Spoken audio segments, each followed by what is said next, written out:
Երկրի վրա մնացել են վայրեր, որտեղ մինչև այսօր արգելված է մութ գործել։ Այդ կղզիներից մեկը արգելված է նույնիսկ ինքնաթիռների համար։ Այսօր ձեզ ցույց կտամ 6 կղզի, որտեղ ձեզ արգելվում է ոտք դնել մահվան սպառնալիքով։ Համար 1. Գրուինարդ կղզի, Շոտլանդիա։ Պատկերացրեք Շոտլանդիայի ափերի մոտ գտնվող մի փոքրիկ գեղատեսիլ կղզի։ Գեղեցիկ ժայռեր, կանաչ բլուրներ, պարզ երկինք։ Թվում է, թե իդեալական հանգստավայր է, բայց այս կղզին տասնամյակներ շարունակ համարվել է մահացու։ Երկրորդ համաշխարհային պատերազմի ժամանակ բրիտանական կառավարությունը այստեղ գաղտնի կենսաբանական զենքի փորձարկումներ է անցկացրել։ Կղզում ռումբեր են պայթեցրել, եւ փորձերի համար անհրաժեշտ են եղել ոչխարներ։ Նրանք կապված էին պայթունի վայրից տարբեր հեռավորությունների վրա, եւ փորձի ժամանակ քամուց տարածած սպորները վարակեցին կենդանիներին։ Արդյունքները սարսափելի էին։ Ոչխարները մի քանի օրվա ընթացքում մահացան սարսափելի տանջանքների մեջ, բայց ամենավատը հաջորդն էր։ Սիբիրախտի սպորները այնքան կայուն էին, որ մնացին կղզու հողում։ Այն հայտարարվեց արգելված գոտի տասնամյակներ շարունակ։ Բայց ամենահետաքրքիրը սա է. բրիտանական կառավարությունը տարիներ շարունակ թաքցրել է ճշմարտությունը։ Երբ մայրցամաքում կենդանիներ սկսեցին սատկել, իշխանությունները պատմություն հորինեցին հույն նավաստիների մասին։ Միայն 1980-ական թվականներին է առեղծվածը բացահայտվել։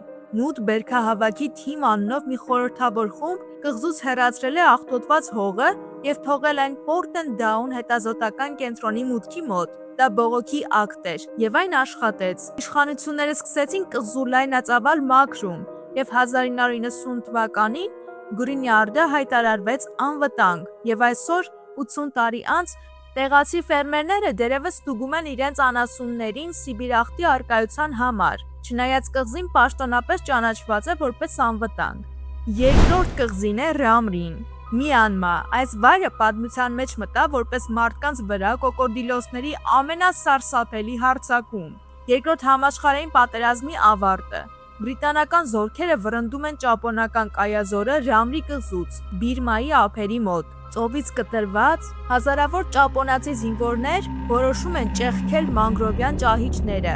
Նրանք չգիտեին, որ այս ճահիճները սնկային կոկորդիլոսների տարածքն էին, մոլորակի ամենամեծ սողունները, որոնք հասնում էին մինչև 7 մետր երկարության և կշռում էին ավելի քան 1 տոննա։ Այդ գիշեր տեղի ունեցածը նկարագրեցին որպես դժոխքի աղմուկ։ Մթության մեջ լսվում էին կրակոցներ, վիրավոր զինվորների ճիչեր և կոկորդիլոսների ծնոտների ձայներ։ Կանադացի բնագետ Բրյուս Ռայթի խոսքերով ճահիճ մտած 1000 ճապոնացիներից միայն 20-ն են ողջ մնացել։ Մնացածներին պատառոտել են սողունները։ Գինեսի ռեկորդների գիրքը սա անվանել է կենդանիների կողմից մարդկանց ամենամեծ կոտորածը։ Ճիշտ է, պատմաբանները դեռևս վիճում են մանրամասների շուրջ։ Ոմանք պնդում են, որ զինվորների մեծ մասը մահացել է հիվանդությունից և ջրազրկումից, այլ ոչ թե կոկորդիլոսներից։ Երրորդ կղզին Քեյմադա Գրանդե, Բրազիլիա, Օձի կղզի,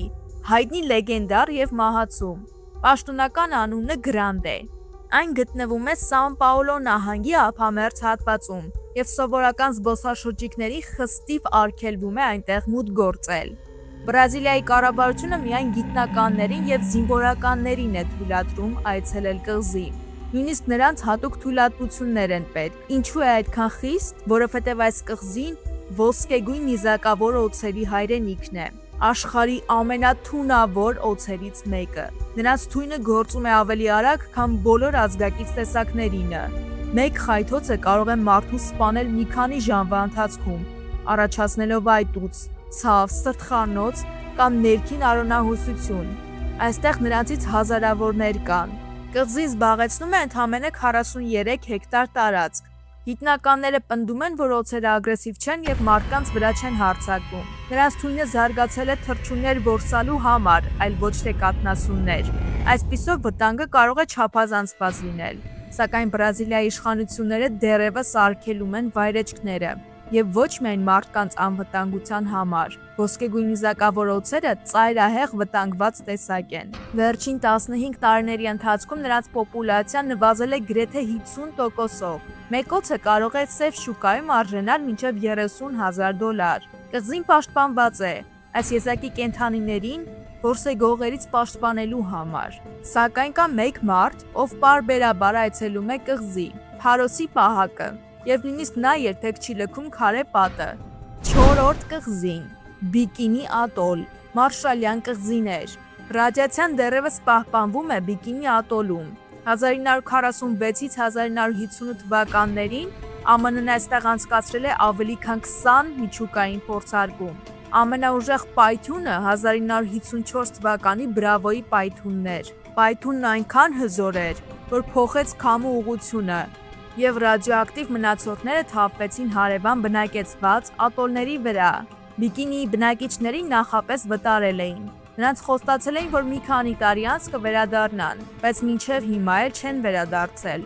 1969 թվականին նրանք սկսեցին մաքրել կղզին եւ թույլ տվեցին մարդկանց վերադառնալ։ Սակայն ընդամենը մի քանի տարի անց բնակիչների մարմիններում ճառագայթման մակարդակը բարձրացավ մինչև վտանգավոր մակարդակի, եւ նրանք կրկին տարահանվեցին։ Այս անգամ ընդմիշտ։ Մինչ այսօր, տասնամյակներ անց, այս ռադիոակտիվ տարրերը մնում են էկոհամակարգում։ 5-րդ կղզին, Պավլիա, Իտալիա, Եվրոպայի ամենասարսափելի կղզիներից մեկը։ Վենետիկյան ծովածոցի փոքրիկ կղզի։ Հիմա այն լքված գյուղի տեսք ունի։ Դատարկ տներ, խարխուլ պատեր, անտեսված բնություն, սակայն նրա պատմությունը թաթախված է մահվան մեջ։ 14-րդ դարում Պավելյան դարձավ ժանտախտով հիվանդների համար կարանտինային կետ։ Այստեղ էին բերում հիվանդներին Վենետիկի Հանրապետության բոլոր ծայրերից։ Ասում են, որ այնտեղի հողը դեռ ողողված է մահացածների մոխիրով։ Ավելի ուշ 20-րդ դարում կղզում բացվեց հոգեբուժարան։ Այն գործեց մինչև 1968 թվականը, եւ հենց այս հիվանդանոցի հետ են կապված ամենասարսափելի լեգենդները։ Ասում են, որ բժիշկները դաժան փորձեր են կատարել հիվանդների վրա, եւ որ մեռյալների հոգիները դեռևս թափառում են դատարկ միջանցքներում։ Կղզին պաշտոնապես փակ է այցելուների համար։ Այնտեղ կարող են հասնել միայն իշխանությունների թույլտվությամբ։ 2014 թվականին փորձեցին կղզին վաճառել, բայց ոչ ոք չցանկացավ այն գնել, որովհետև այն մինչ այսօր մնում է որպես մահվան կղզի։ 6-րդ կղզին, Սեյբլ կղզի, Կանադա։ Այն կոչվում էր նավակեր։ Ատլանտյան օվկիանոսում գտնվող փոքրիկ ավազոտ կղզի, Նոր Շոտլանդիայի ափերից 300 կիլոմետր հեռավորության վրա։ Թրափ կղզի։ Հարյուրավոր նավեր են խորտակվել նրա ափերի մոտ, մառախուղի ուժեղ հոսանքների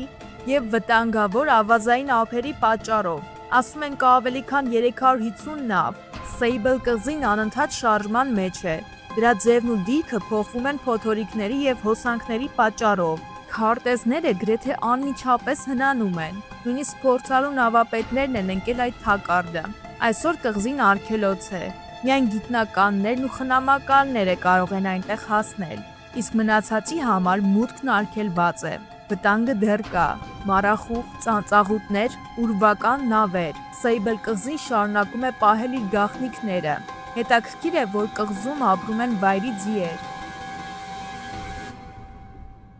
Դե ինչ, այսօրվա համար այսքանը։ Դեռ կշարունակենք այս թեման։ Մինչ հանդիպում։